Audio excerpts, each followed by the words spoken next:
ouvir vocês um pouco também, né?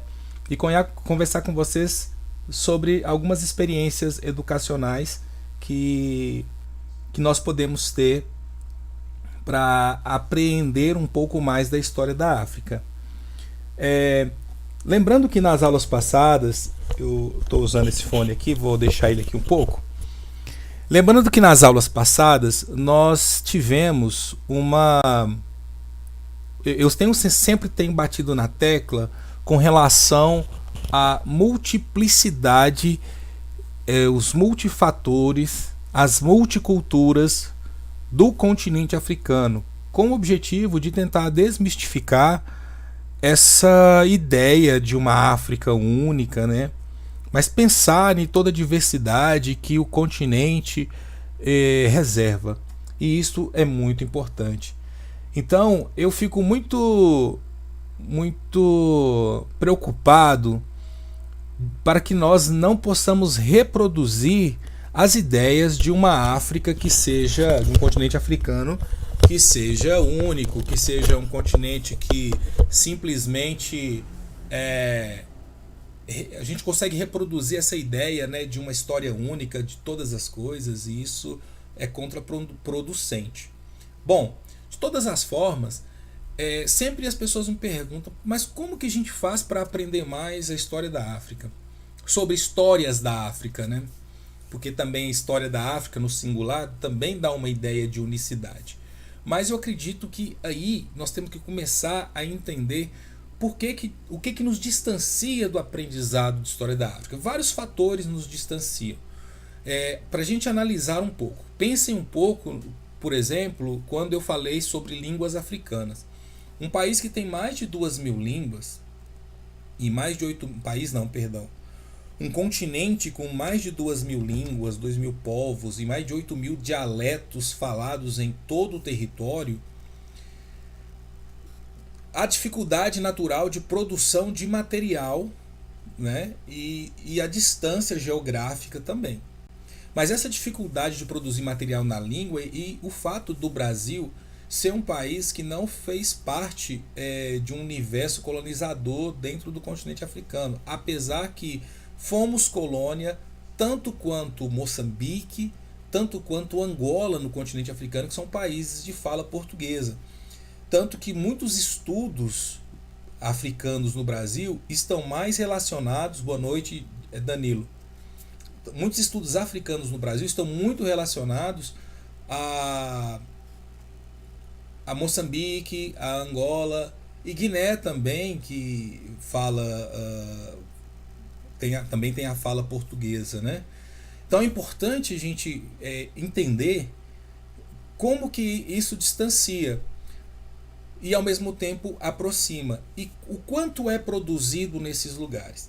Antes do advento da internet, o nosso contato se baseava naquilo que a mídia, a grande mídia produzia e decidia passar nas TVs abertas. Existiam algumas rádios que transmitiam em idiomas de português, por exemplo, e eventualmente a gente até poderia pegar uma ou outra transmissão. Fora isso, o estudo se baseava essencialmente em livros. E não à toa que a Unesco, né, produziu aquele vasto material que eu já disponibilizei em outros vídeos, que é a História Geral da África, e que ele tem muitas fontes, muitos links importantes.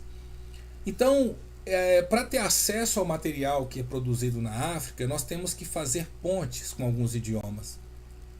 Existem livros hoje, muitos livros hoje sendo traduzidos, então isso ajuda demais. Existe muito material sendo produzido, isso ajuda bastante, material acadêmico, pessoas que estão realmente escrevendo sobre contexto, escrevendo sobre Guiné, escrevendo sobre a Nigéria, sobre povos da Nigéria, sobre povos berberes, sobre povos Zulu, Nkosa, Khoikhoi, San. Então, enfim, uma vastidade. Sobre o Congo, sobre as pontes Atlântico-Brasil, né, a construção dessas novas identidades. Então tudo isso tem acontecido.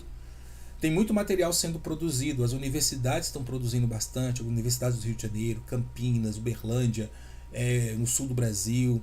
Então existe muita coisa boa sendo produzida, e para a gente procurar nos repositórios também, eu vou ter uma aula que eu vou explicar como encontrar nos repositórios produções acadêmicas que estudam a África. E às vezes você vai procurar simplesmente lá assim, história da África, você não vai encontrar isso. Mas você pode encontrar, por exemplo, sobre a guerra civil na Angola. Você vai colocar o nome Angola, você vai colocar o nome Guiné, você vai colocar o nome Nigéria, você vai colocar o nome Hausa, o Yorubá, você vai colocar o nome do povo que você está querendo estudar e vai aparecer artigos, textos, livros, diversas produções que já tem em língua portuguesa. Fora isso, realmente existe uma escola, uma produção em espanhol, uma boa produção também em francês, existe uma boa produção em inglês e existe uma grande produção também em árabe, né, que é o idioma que os povos do norte da África, principalmente quando se trata de fontes, muito foi produzido, escrito em árabe, e é interessante.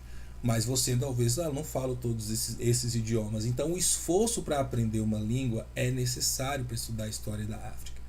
E você pode falar, mas por que, Flávio? Pelas mesmas razões que você precisaria estudar chinês, mandarim, pelo menos, ou cantonês, para estudar a história da China. Pelas mesmas razões.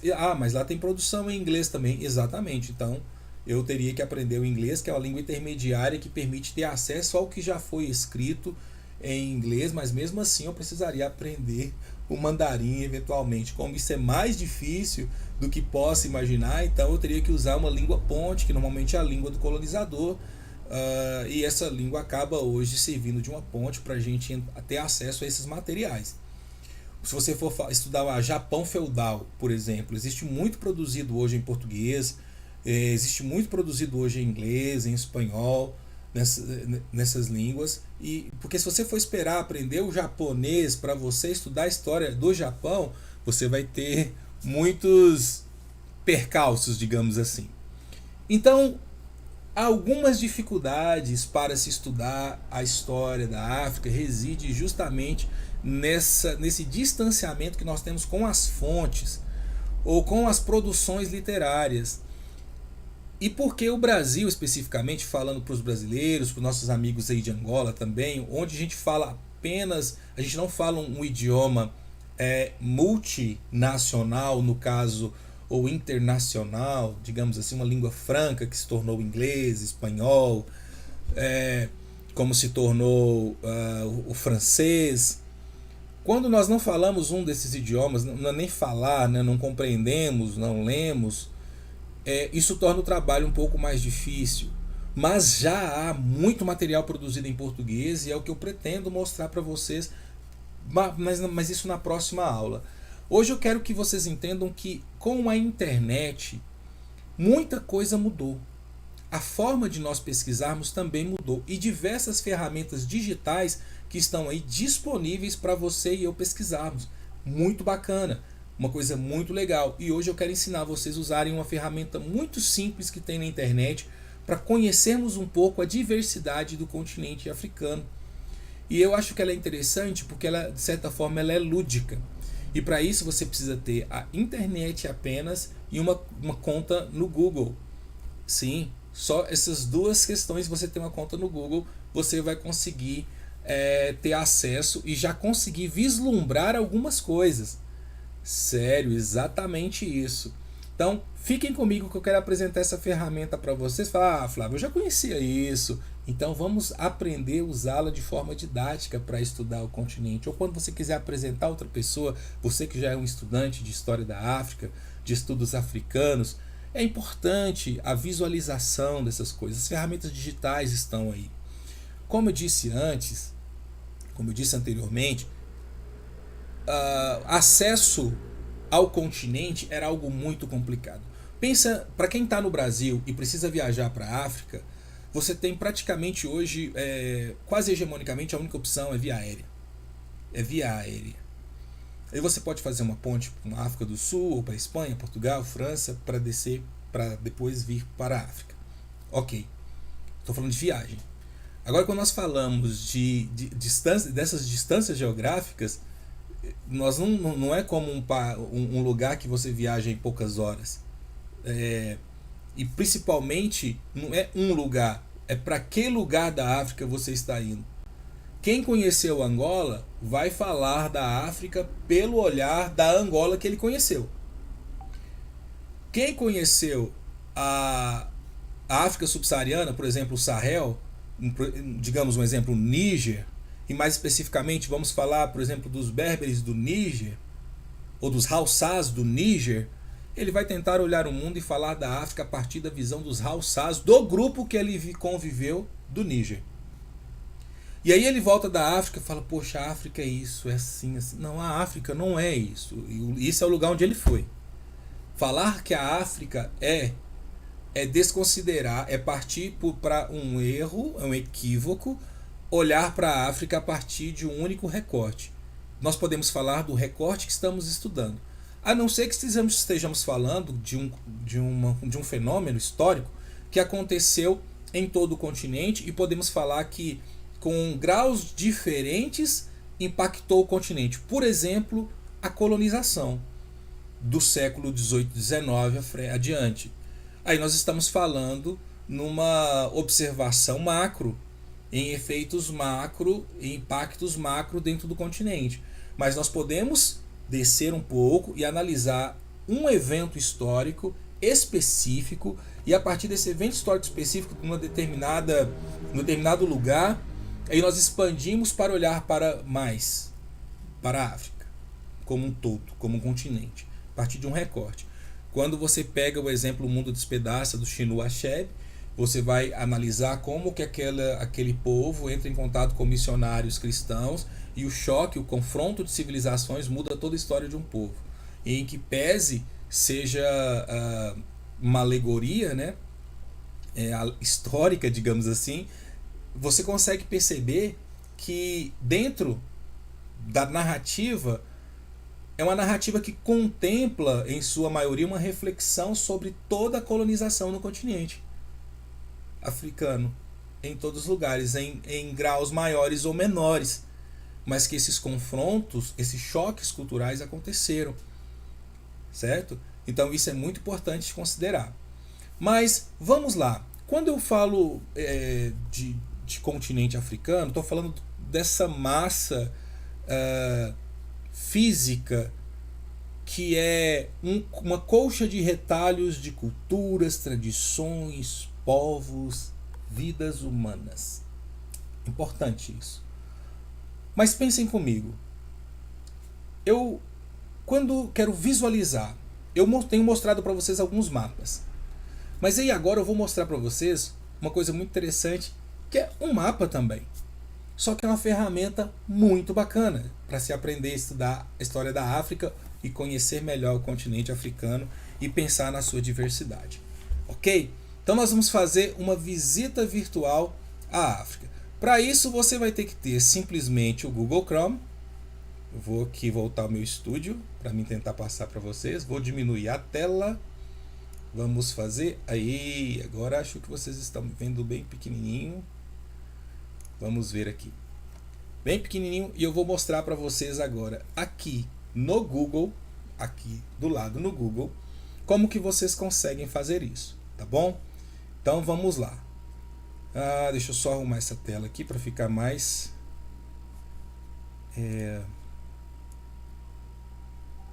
opa.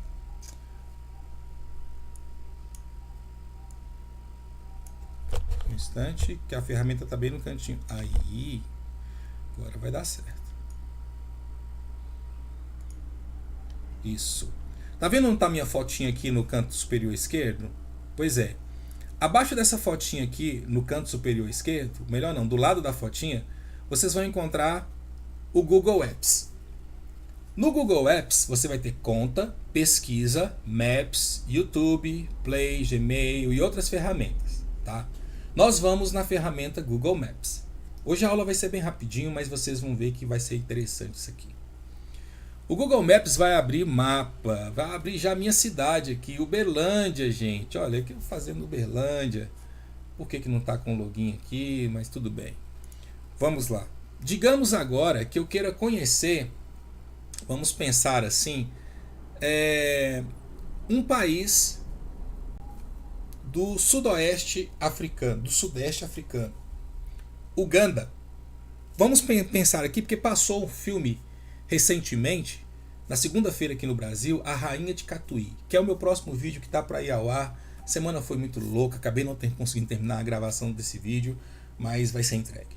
A Rainha de Catuí conta uma história verídica, né? Lógico que ficcionada, trabalhada para cinema, da Fiona Mutesi, que é uma garota da favela de Catuí, na periferia de Kampala, que é a capital de Uganda.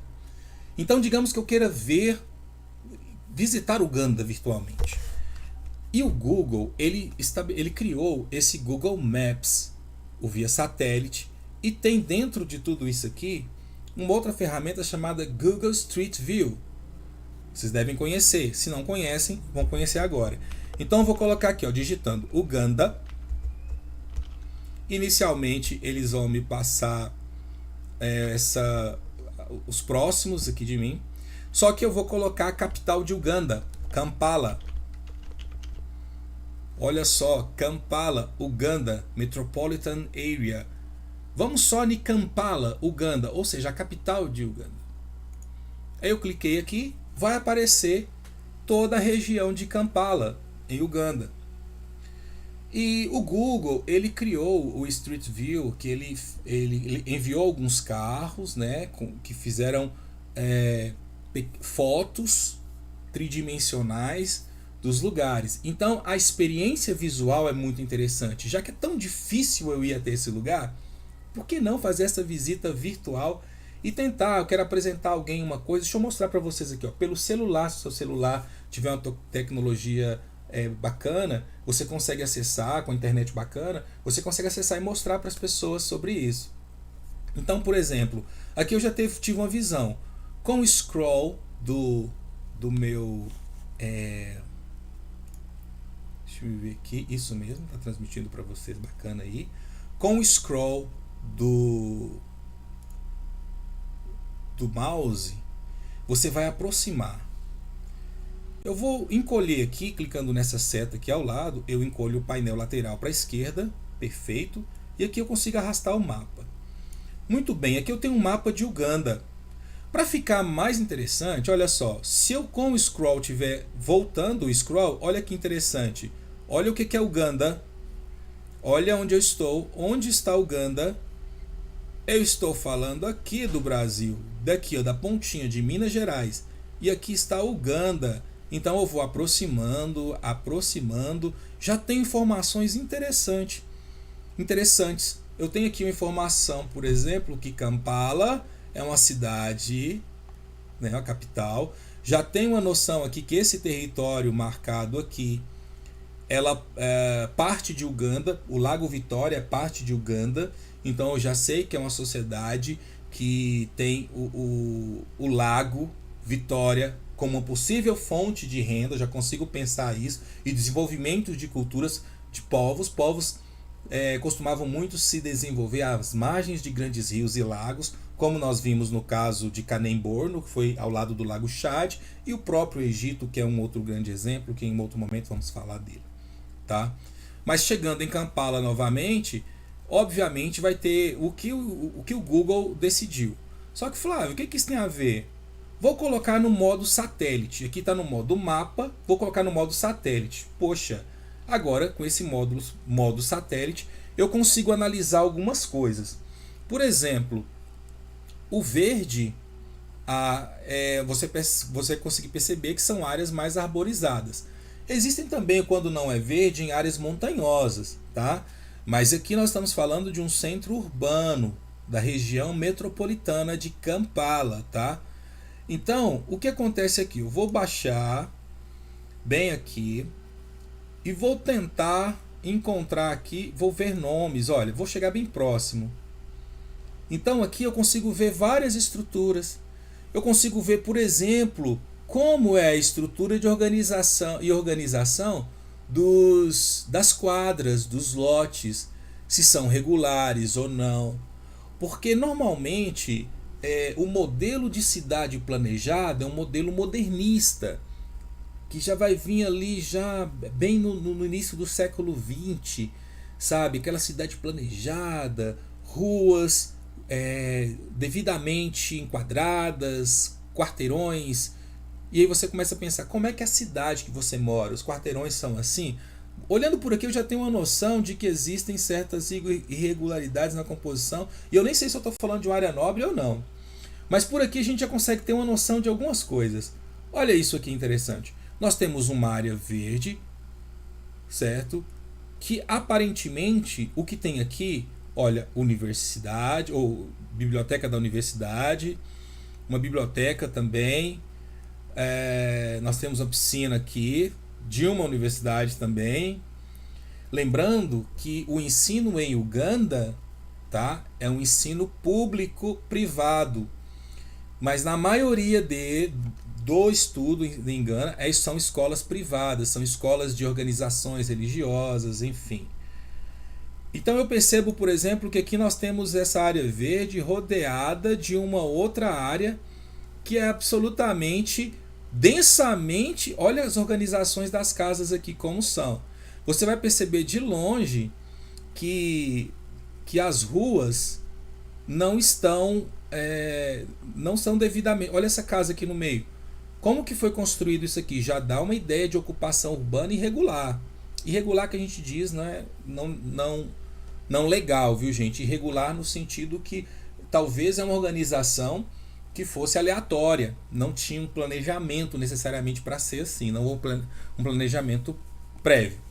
Tá bom? Então nós conseguimos analisar isso aqui. Então nós temos aqui de cara, desse lado aqui, vocês vão ver o nome, ó, Katanga Slum.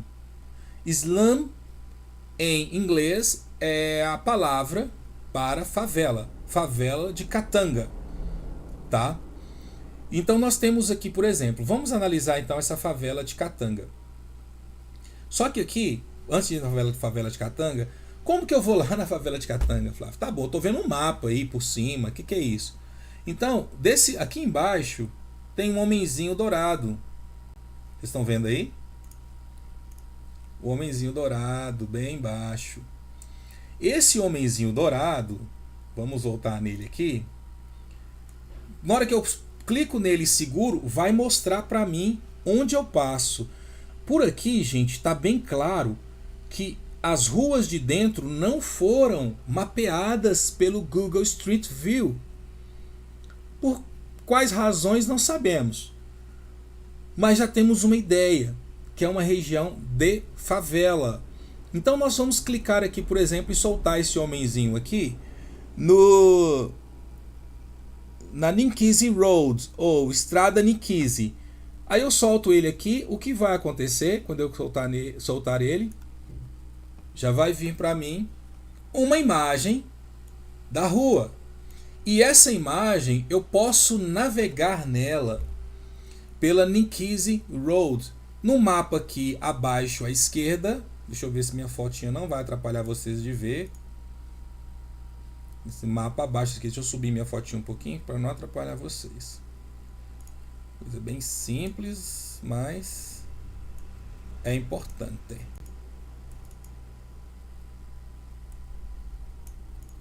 Um instante. Pronto. Subir um pouquinho. Olha só, na Ninkisi Road você consegue ter uma noção. E aqui eu vou andar pela rua.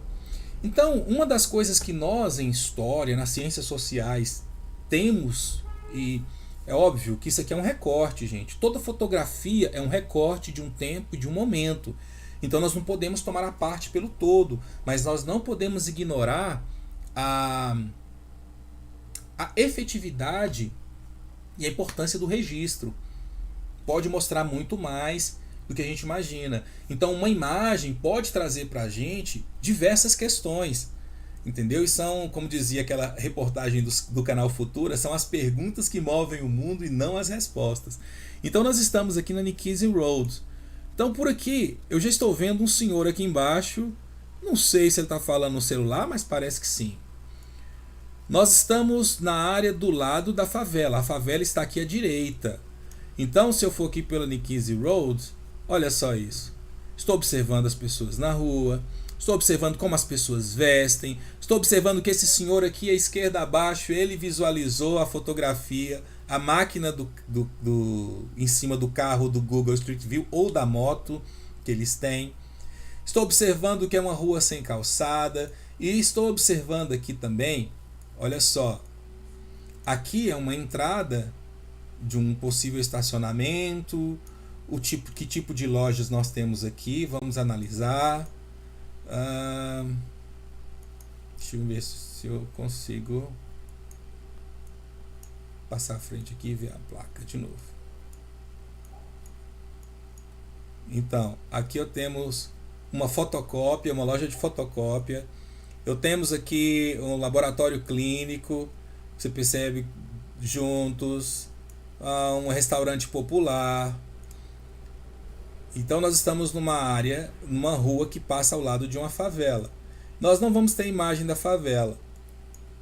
Bom, aqui nós temos uma noção de como é o comércio ou as ruas na capital, né, nessa região que é ao lado da favela de Katanga. Então vamos olhar um comércio, por exemplo. Vamos ter uma noção aqui. Aqui você vai ter, por exemplo, uma coisa que é muito incomum, obviamente, no Brasil, mas é até estranho, porque nós temos uma população de maioria negra, que são os comércios, os comerciais, as publicidades com mulheres e homens negros, né? Então nós já começamos a ver aqui, por exemplo, que Uganda, qual é a língua de Uganda, gente? A língua de Uganda é o mais falado, uma das mais faladas de Uganda, ou mais faladas da África, é o Swahili, falado por cerca de 50 milhões de pessoas. Então aqui, por exemplo, você tem os anúncios basicamente em inglês: Urban, Photo Studios, Supermarket. Aqui propaganda aqui, a Joint Advanced Diploma in Computer Engineering. E aí você vem Salon The Light Supplies, Health Healthcare Service, Clinic, Dental Clinic, a clínica dental, tudo em inglês. Aí você começa a se perguntar, por que tudo está em inglês? Uganda foi uma colônia britânica. Olha que interessante isso. E isso, a nossa observação pode ajudar a compreender isso, certo? Uma outra questão que dá para compreender, perguntar, né, questionar.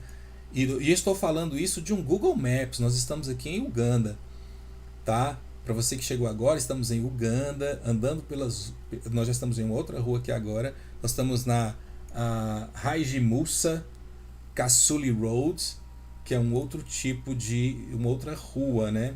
Bom, nós estamos observando aqui agora um entregador de panfletos, aparentemente, que também percebe o carro que está filmando ele. Então nós temos aqui, por exemplo, uma coisa que eu estou querendo ver aqui é a questão do transporte público. É muito comum em Uganda, principalmente na capital, as vans como transporte público. Como transporte, não transporte público necessariamente. Você pode perceber aqui, por exemplo, também que capacete, eu tenho que conhecer isso com um rapaz de Moçambique, capacete não é uma coisa tão usada nesse local, em Uganda, especificamente na capital, alguns lugares da capital pelo menos. Não é apesar de haver leis que proíbem andar sem capacete, não há uma fiscalização efetiva, foi o que eu fiquei sabendo, tá? Isso carece de... E uma coisa que nós temos um cruzamento aqui, vamos chegar ao cruzamento e vamos ver o que a gente consegue ver aqui, se a gente consegue ver algum... Por onde vai aqui agora? Cadê a setinha? Porque a setinha, gente, sempre aponta para onde a gente tem que ir. Bom, eu estou na contramão, então tá difícil aqui. Vamos ver se eu consigo passar para o outro lado. Não consigo passar para o outro lado. Consigo? Não consigo. Olha só que interessante. Aqui são as vans de transporte que eu falei para vocês. Outra coisa que vocês estão percebendo aqui, esses andaimes aqui ao longe, andaimes feitos aparentemente de bambus, alguns também, né, de bambus. Existe alguns estilos de construção assim. Aqui tem um restaurante chique, enfim, vou voltar aqui no nosso mapa pra gente ver onde a gente está. Opa, vamos voltar o mapinha. Vamos sair do Street View? Isso, saímos do Street View. Tá? Boa noite, Eudes. Tranquilo com você? Vamos voltar aqui a nossa... Nós estamos em Kampala. Então, por exemplo, vamos no Flávio, tá, nós estamos em Kampala. Vamos então ao Egito. Flávio, as pirâmides de Gizé. É possível entender a dimensão das pirâmides do Egito? E aí?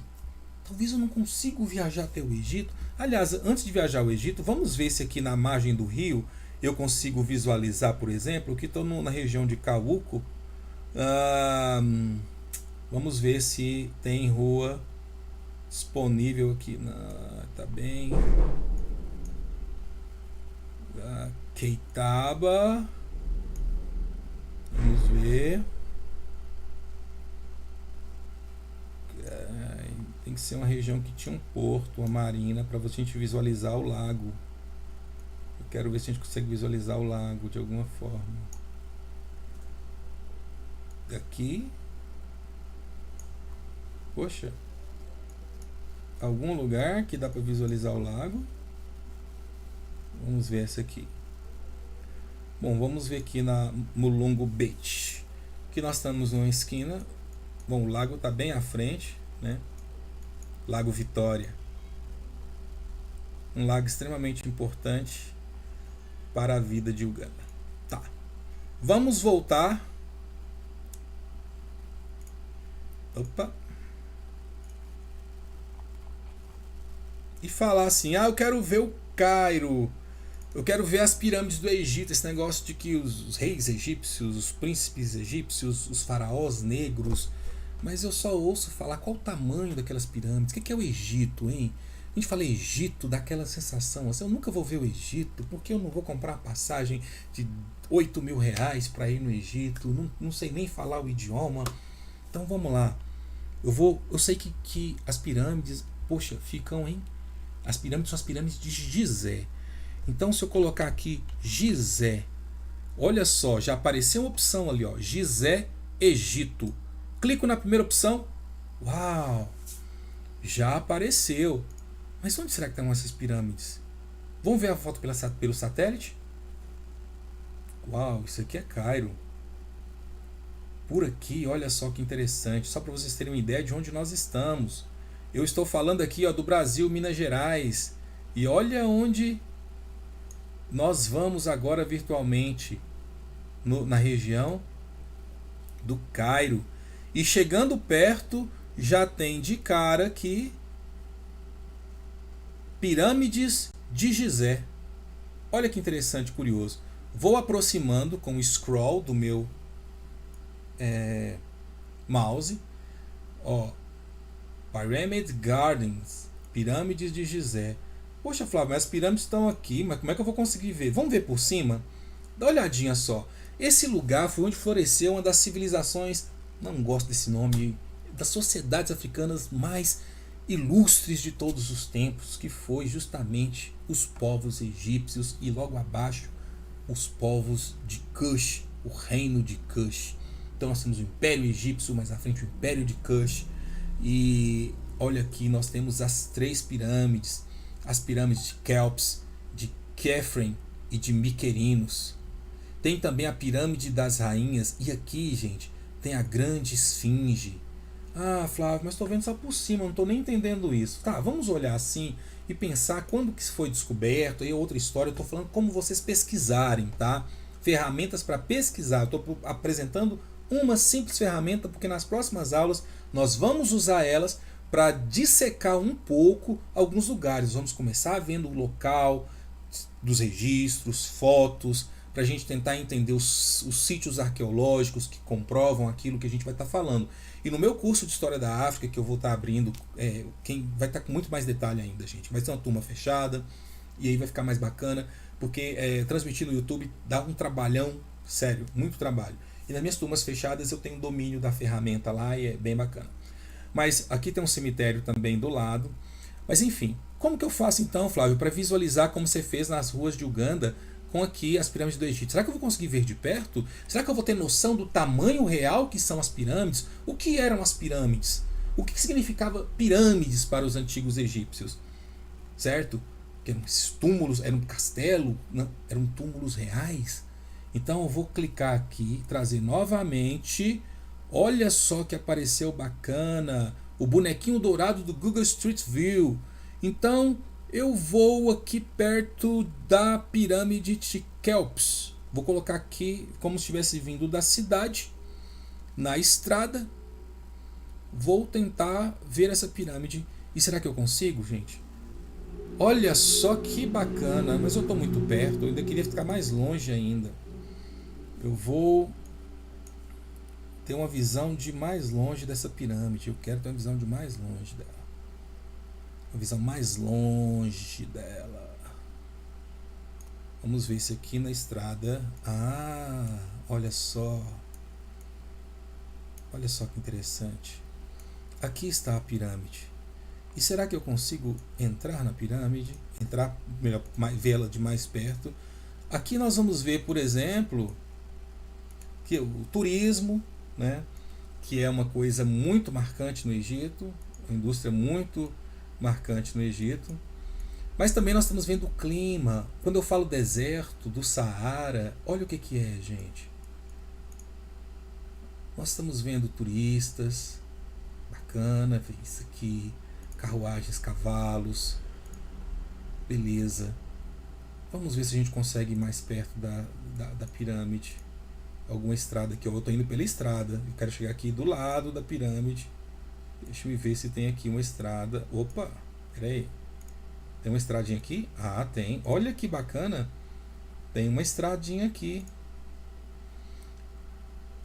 Pela estradinha eu consigo ver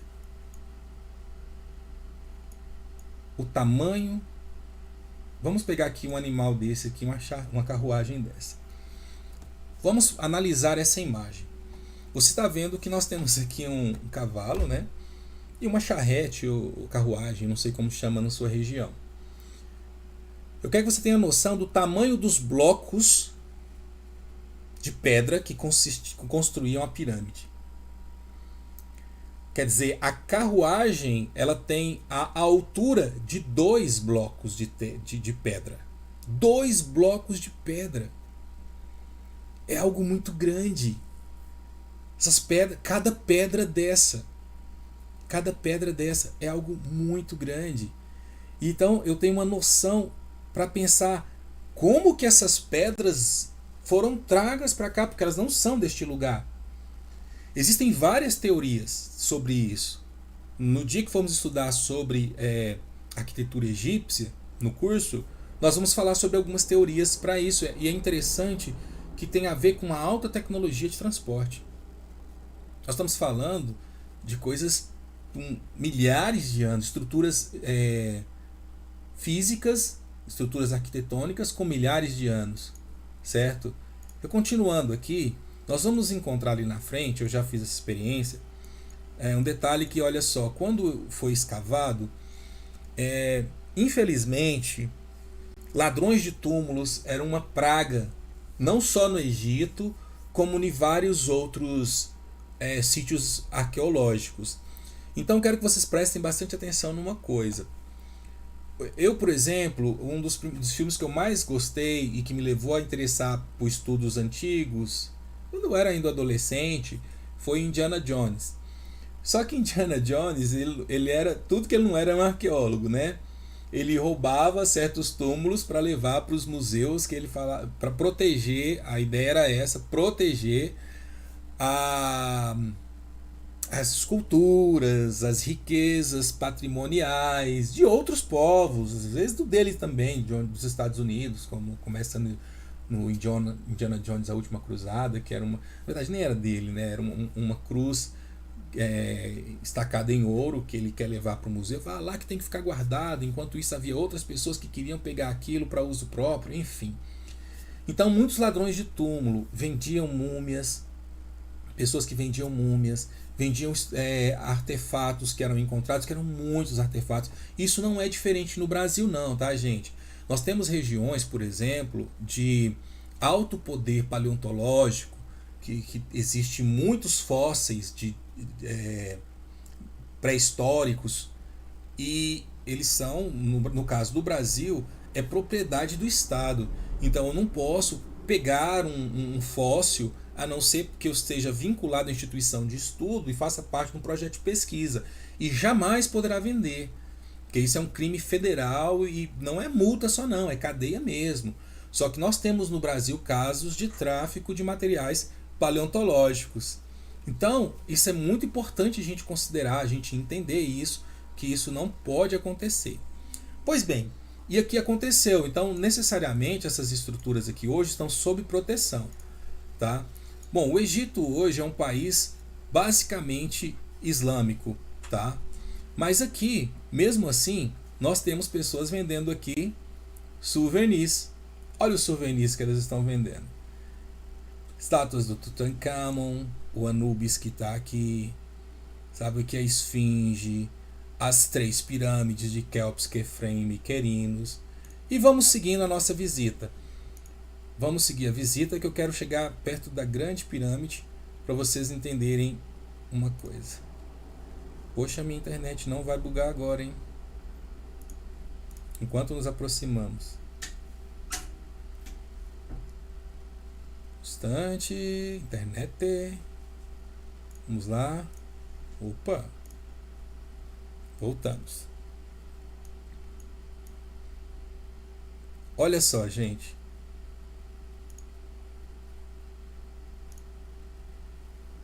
Vamos ver perto de qual pirâmide que nós estamos aqui. Deixa eu expandir o mapa aqui para me ver.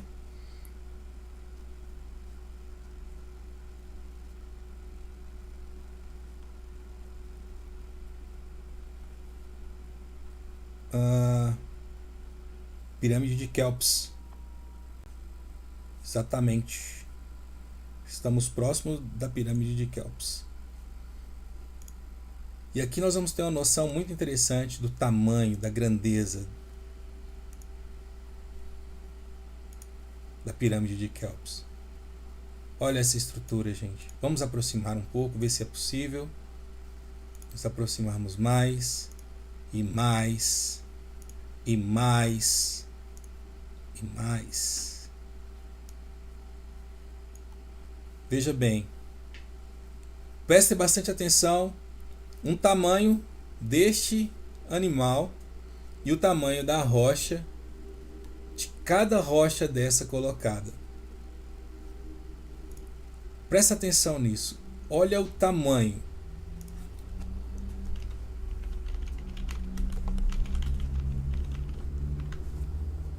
Olha o tamanho.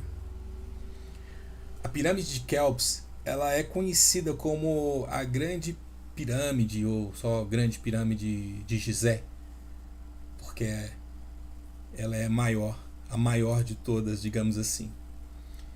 E Kelps foi um faraó da 4ª dinastia e ele reinou no Egito Antigo entre 2251 a.C. a 2528 a.C., certo? Ele foi o segundo faraó da 4ª dinastia e ele era filho do soberano Snefru. E ele é conhecido pela construção da maior das 3 pirâmides de Gizé. Tá? E as 3 pirâmides de Gizé são consideradas, na verdade, as únicas das 7 maravilhas do mundo antigo que ainda se mantiveram de pé, intactas ao longo do tempo. E nós estamos falando do Egito africano.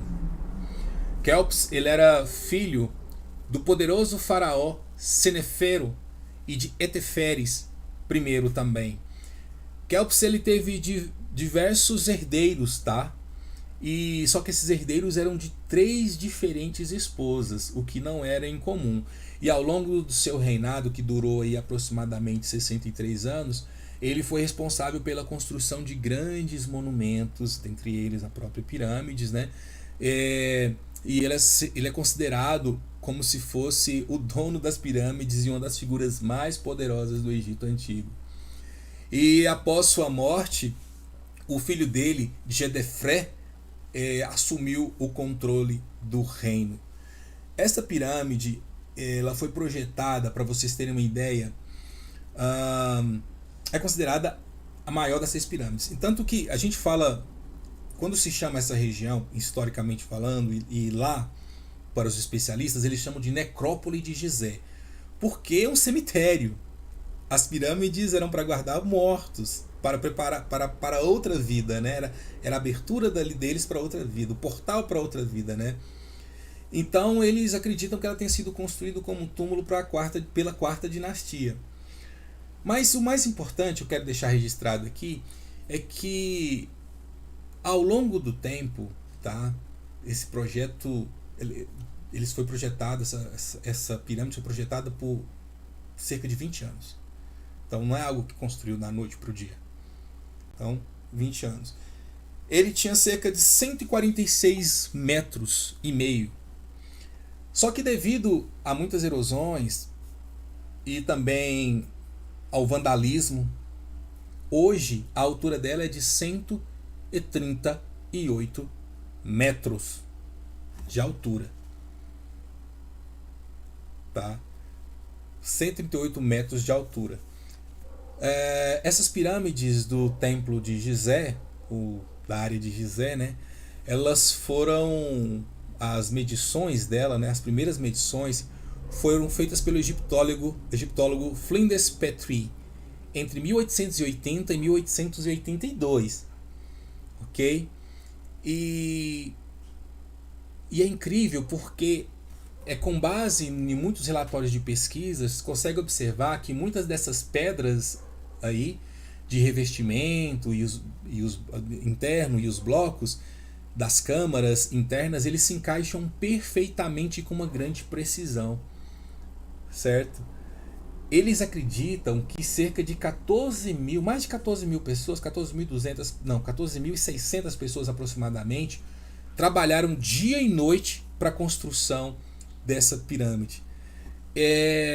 Mas alguns egiptólogos contestam essa informação e eles dizem que foi necessária mais de 40 mil pessoas para construir esta pirâmide ao longo do tempo. Eles também dizem que eles não utilizaram polias, rodas ou ferramenta de ferro. Eles acreditam, boa parte dos especialistas acreditam que tenha usado um outro tipo de método de análise, que é o que eu vou falar no curso de História da África, quando formos tratarmos do Egito Negro e as maravilhas do Egito Negro aí também, tá? Então, assim, essa câmara, essa pirâmide é um fenômeno, certo? Então, mas eu só tô dando um petisco aqui do que a gente vai ver no nosso curso, tá bom? Vamos continuar adiante aqui na nossa visita, para a gente ver um pouco mais de perto essa grande... Olha, gente, é fantástico. É fantástico. Não tem outra palavra para dizer. Isso aqui, gente, nós estamos falando de África. Mas vamos ver agora a esfinge. Olha que assim rapidinho, nós já estamos caminhando para nossa... A esfinge. Vamos encontrar aqui onde está a esfinge. Olha só, grande esfinge de Gizé. Olha, estamos vendo ela por cima. Olha que bacana, gente. Que bacana. Mas é possível a gente ver de perto, Flávio? Sim, vamos pegar o nosso homenzinho dourado do tempo e vamos aproximar, pelo menos vamos aproximar da esfinge. E aqui nós temos... opa, o homenzinho não saltou de paraquedas? Salta aí, homenzinho. Poxa, mas você saltou em cima da pirâmide. Como assim? Ele saltou dentro do templo já. Vamos analisar de novo, pegar novamente. Ah, tá. Vamos levar o homenzinho aqui. Nessa ruazinha ao lado. Poxa, aí. Bom, aqui nós temos, né, os visitantes, que é o mais próximo que eles podem chegar. Porque, gente, a esfinge, ela foi vandalizada durante muito tempo. E por incrível que possa parecer, a esfinge, ela tem uma face de uma pessoa, os traços de uma pessoa. Vamos ver daqui de perto, ver se dá uma resolução bacana. Os traços de uma pessoa negra, preta. E isso, inclusive, Sheikh Anta Diop, analisa isso também no Egito Negro de Sheikh Anta Diop, e outros estudiosos também falam sobre isso, e é bem interessante, tá? Então, quando nós falamos da esfinge, vocês perceberam que ela está sem o nariz. E o que significa esse aí? A esfinge sem o nariz, né? Por que a esfinge não tem o nariz? Vamos procurar um ângulo aqui bacana para isso. Deixa eu ver se tem.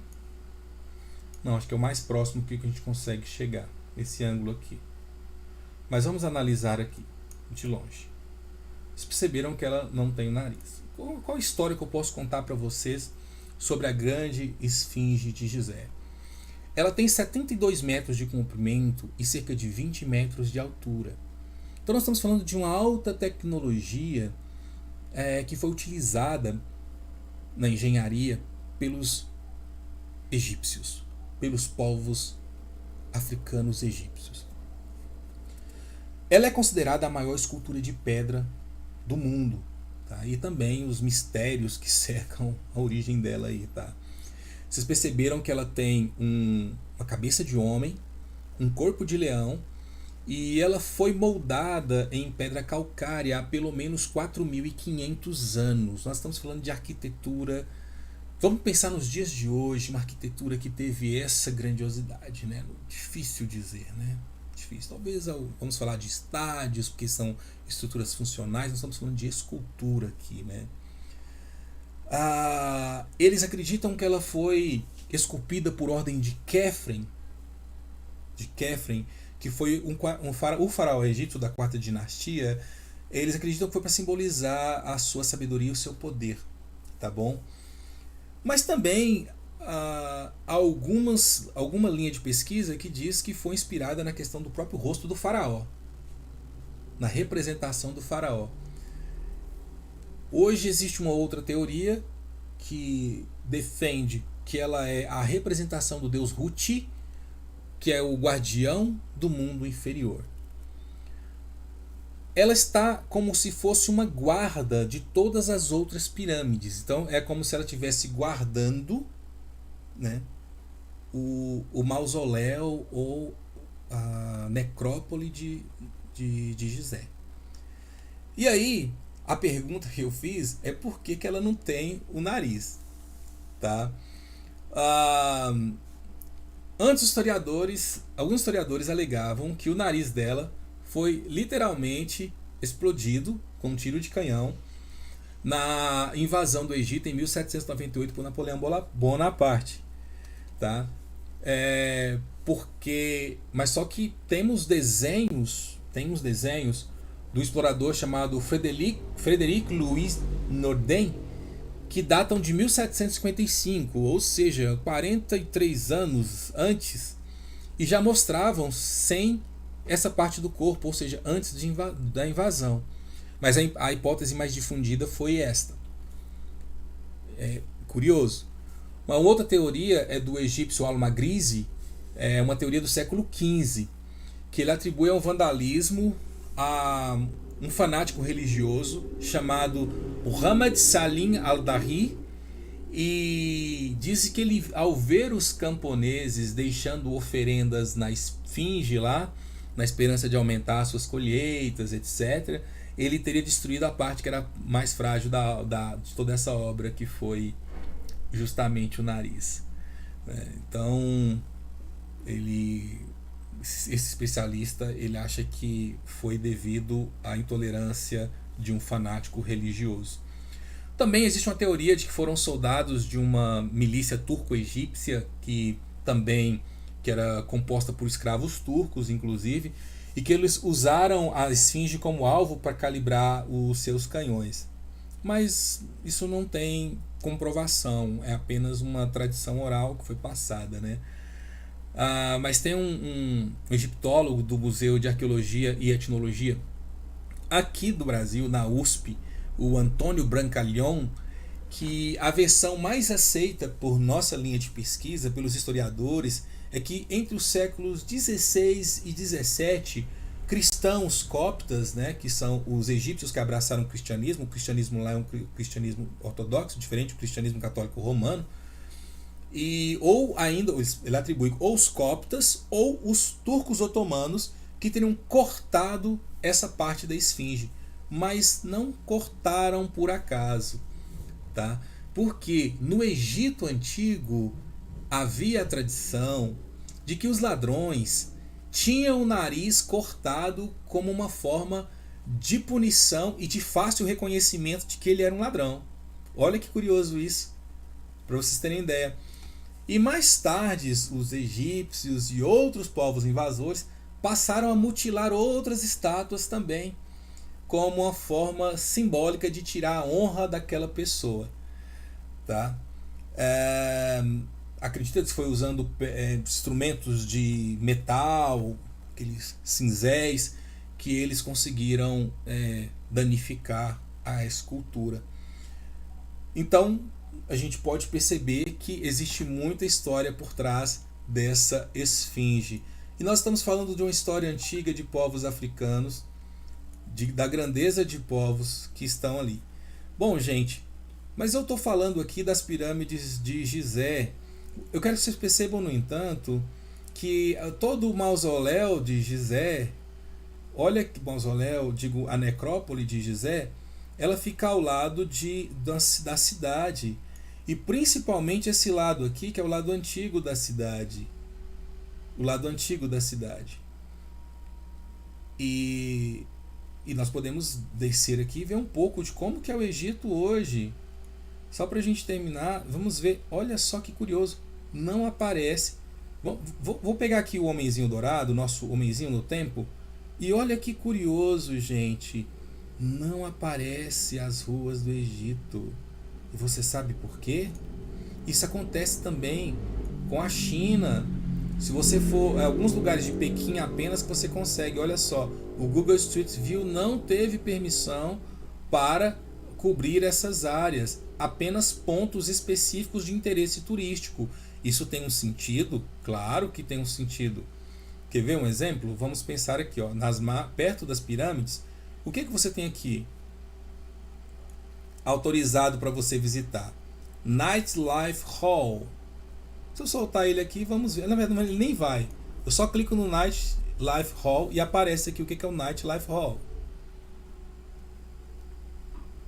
Não podemos esquecer que o Egito, a religião do Egito hoje, ó, Cairo Japanese School, a escola de japonês de Cairo.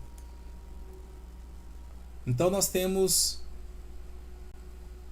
já uma limitação para visualizar o Egito. Mas aqui, olha só que lindo. Nós temos o delta do Nilo e temos aqui todo o rio Nilo. E ainda assim, se eu arrastar aqui, o que eu consigo ver?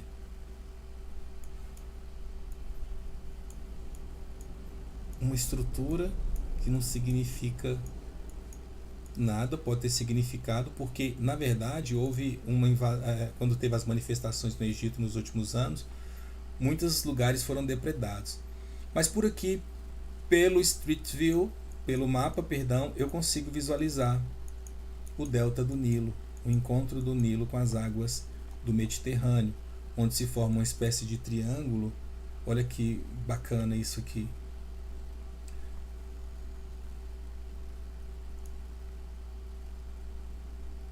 Que bacana. E aqui a cidade a quem é atribuído ao Alexandre, a construção. Olha isso aqui. Aqui nós temos autorização. Vocês querem ver Alexandria? Vamos descer aqui o nosso homenzinho do tempo, que nós vamos ter Alexandria ao lado justamente do mar Mediterrâneo. Enfim, é uma ferramenta que, se vocês querem conhecer um pouco, é possível fazer isso, tá? Exatamente, Elizabeth. Com essa técnica, você pode visualizar alguns lugares. Eu queria perguntar, Elizabeth, de qual cidade você é na Guiné? Vamos fazer uma experiência e ver como que o Google mapeou virtualmente a cidade da Elizabeth. Você consegue me ouvir? Coloque aí o nome da sua cidade lá na Guiné para a gente tentar encontrar a cidade da Elizabeth. Vou voltar aqui para o nosso modo.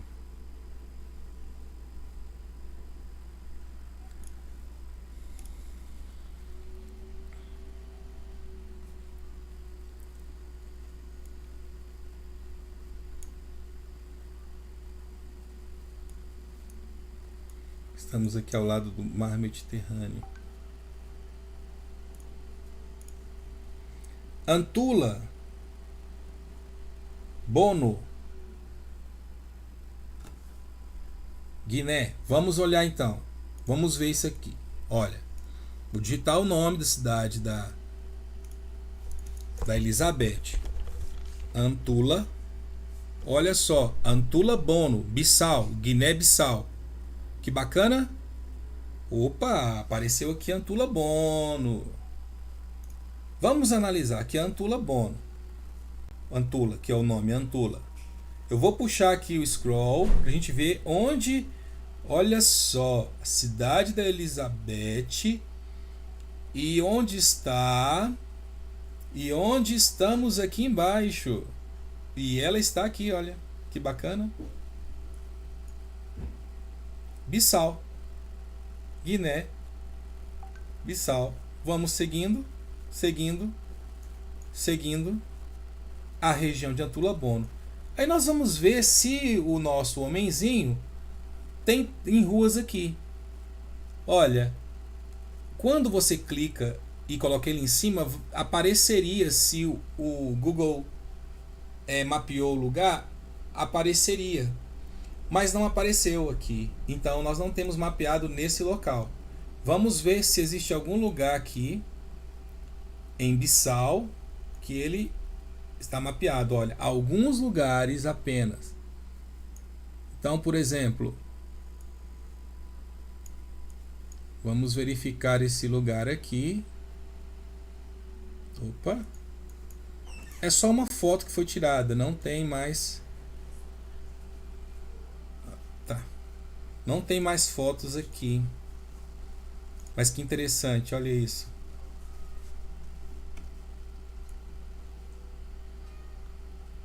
A Velha Bissau, o Porto, a Doca aqui. Não sei se você reconhece algum desses lugares. Elizabeth. De qualquer forma, olha que interessante. Vamos pensar na questão do mapa, que aqui existe um braço que entra algumas ilhas. Que bacana. Bissalanka, Nhacra e Guiné-Bissau. Nós estamos falando aqui, ó, Guiné-Bissau, essa região aqui. Aqui nós temos o Senegal, a Gâmbia e abaixo temos a Guiné, Guiné-Bissau e Guiné. E temos Serra Leoa, Libéria, Costa do Marfim, Mauritânia, Saara Ocidental. Dá pra gente fazer um estudo todo a partir desta análise aqui. Então, você não consegue viajar para a África. Eu quero conhecer melhor o território africano. Gente, eu fui só em 2 pontos aqui. Eu fui só em Uganda, aqui em Uganda, na região aqui de Uganda, e fui aqui no Egito, em 2 pontos muito específicos. Eu fui no mausoléu, na necrópole, e fui numa região de Kampala, capital de Uganda. E agora nós fomos aqui na cidade de nossa querida amiga Elizabeth, que é Antula Bono.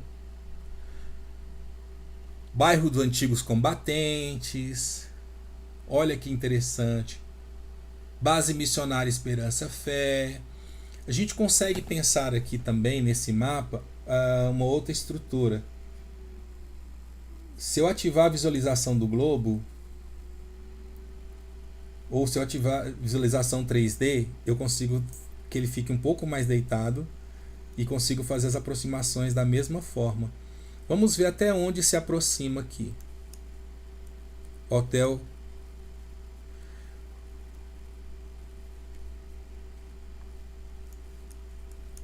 Olha isso.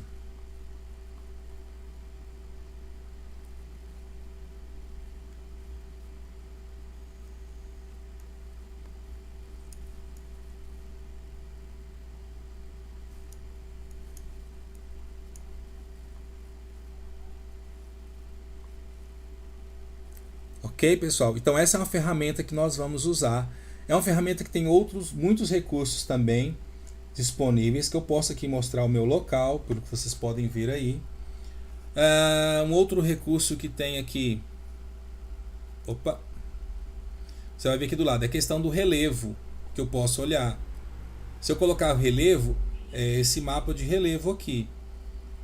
Como que eu consigo analisar o mapa do relevo?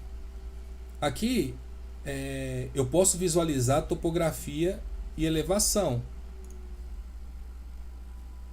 Nós estamos numa área baixa, que é uma área próxima ao mar, entendeu? Então você consegue visualizar aqui a topografia e a elevação, tirando a topografia e a elevação, agora com topografia e elevação.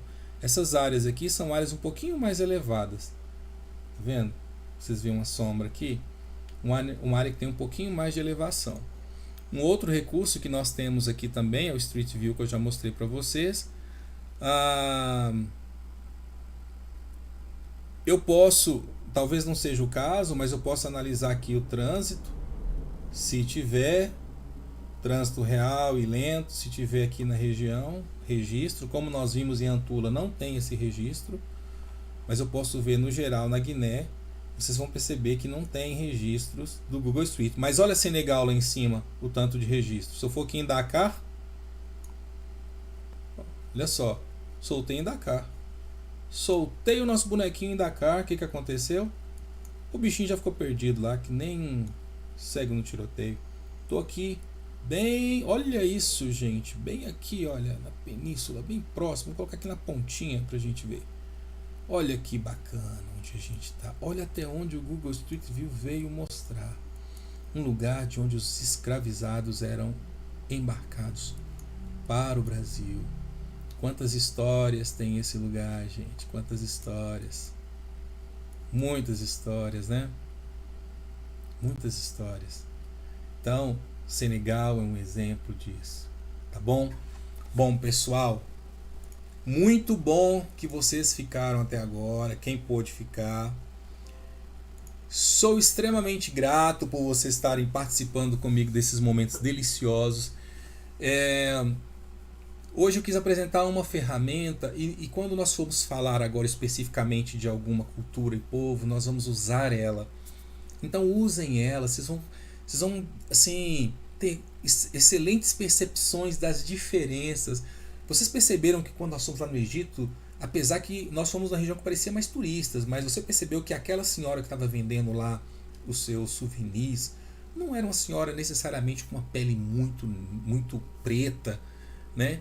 Com a característica de povos do norte da África, que sofreu mais com a invasão dos povos árabes e da miscigenação com a própria Europa também. Existe essa questão, algumas questões aí muito interessantes de serem observadas. E nós vamos voltar a falar disso no meu curso de História da África, eu vou falar muito disso. Então, assim, eu gostaria que vocês usassem essa ferramenta. Você talvez não tem passagem para ir para lá, não tem recursos para ir para lá. E mesmo você que mora no continente, quer conhecer outro lugar, aprenda a analisar as fontes e o material que tem disponível, certo? Bom, pessoal, chegamos ao fim de mais uma aula. Espero que vocês tenham gostado, entendeu?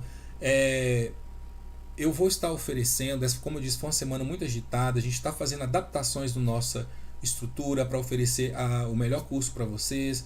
E também fechando algumas definições de dados. Você que não faz parte ainda do grupo de estudos africanos, eu vou deixar para você o meu telefone na descrição, o WhatsApp na descrição, na qual você pode entrar e fazer parte do grupo de estudos africanos, certo? Esses grupos de estudos da história da África. E lá no grupo de estudos nós vamos fazer uma grande você vai ter a oportunidade de tirar muitas dúvidas e aprender bastante sobre o curso. Meu nome é Flávio Muniz, eu sou historiador e mestre em História Social. Perfeito? Então é muito bom estar aqui com vocês. Eu sou muito grato por vocês estarem aqui. Elizabeth, brigadão. Juliano, Cláudia, fantástico. A Elizabeth comentou aqui que em Accra é uma aldeia de Guiné-Bissau, onde está povoado mais a etnia Balanta. E elas vinham de canoa para vender os produtos e bandeiras. E também vão lá procurar coisas para vender. Olha que interessante. Justamente a região que nós estávamos aqui. Justamente a região que nós estávamos aqui. Que é a região. Voltamos aqui para a gente ver. Olha que interessante, que informação. E ela falando que eles vinham de... Deixa eu ver aqui de novo. Vinham de canoa. Olha o rio ali, gente. Que bacana, gente. Que bacana. Vamos aprender muito sobre os povos, sobre o povo da Elizabeth. Tá? Diego, obrigado, meu amigo. Gratidão. Mais alguns aprendizados. Guilherme Stanley. Manda link no grupo, professor. O link do... Mando sim, vou mandar agora. Vou até mandar com o endereço da Elizabeth. Estou mandando. Deixa eu ver aqui.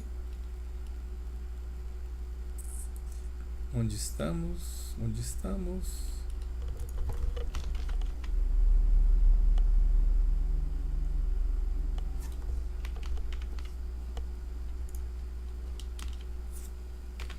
O link está lá, se clicar vai sair bem na aldeia da Elizabeth aí, na região dela, e vai ficar bem bacana. Voltando aqui. Eu não mostrei, gente. Eu estou mostrando para vocês ali, achei que estava mostrando. Meu Deus, perdão.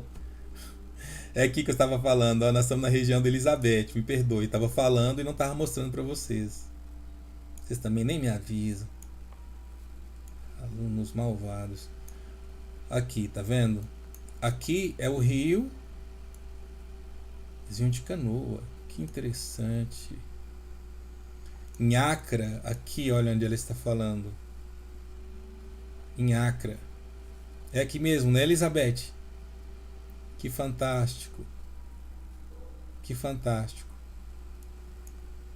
Aí é que nós estamos percebendo que existe aqui um caminho aqui até o rio, né? Mas tem alguns pequenos rios aqui também, que ele é o rio maior.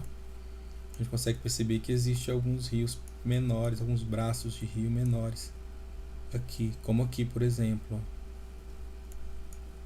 Aqui. Que aí sim é mais próximo de Accra. Possivelmente, né? Região de embarque para fazer todo esse trajeto e descer tanto para cá, para essa região aqui do Safin, quanto para cá. Fantástico, fantástico. Muito bom. Então é isso, gente. Mais uma vez, gratidão. Cláudia Ferreira não está no grupo, Cláudia. Cláudia, anota aí meu... Tô mandando aqui já no grupo, tá? 34 99233 9625. E manda a mensagem, eu já te incluo no grupo sim, tá? De canoa é mais perto, mas também transportes que vem de canoa chega mais rápido. Perfeito. O grupo no Telegram também. O grupo no Telegram eu não adicionei ainda todas as pessoas. Mas tem o grupo aqui e o grupo no Telegram. Fantástico. Eu acredito que essa semana vai ficar mais fácil para colocar tudo em ordem até esse final de semana. Para segunda-feira estarmos tocando com a escola em corda toda. Você mandou um oi, Cláudia? Manda um oi de novo aí para mim. Talvez foi para baixo aqui, eu não vi. Pode mandar um oi que eu já faço isso agora. Sem problema algum. Você consegue? Cláudia com K. Deixa eu ver se eu encontro aqui. Poxa, eu não estou encontrando, Cláudia. Ah, no Telegram. Sim, no Telegram. É que eu falei, no Telegram eu ainda não fiz o grupo ainda no Telegram. Porque eu sou meio leigo no Telegram. E eu tô pedindo ajuda, tá? Eu vou fazer. Eu entrei há pouco tempo no Telegram. Me perdoe, Cláudia. Prometo que eu vou colocar você no grupo do Telegram, tá? Eu vou dar uma olhada lá agora, porque eu tenho essa dificuldade um pouco com o Telegram ainda, mas já entrei, já estou recebendo mensagens, mas o Telegram ainda me é um pouco estranho, mas vou fazer isso ainda. Pessoal, obrigado de coração, fiquem em paz, boa noite, sejam bem-vindos ao canal Caçador de Histórias, não sumam, meu nome é Flávio Muniz, sou historiador, mestre em História Social e estou aqui para contar um pouco da história da África para vocês. Vamos junto que vai dar certo. Tchau, gente, fica com Deus.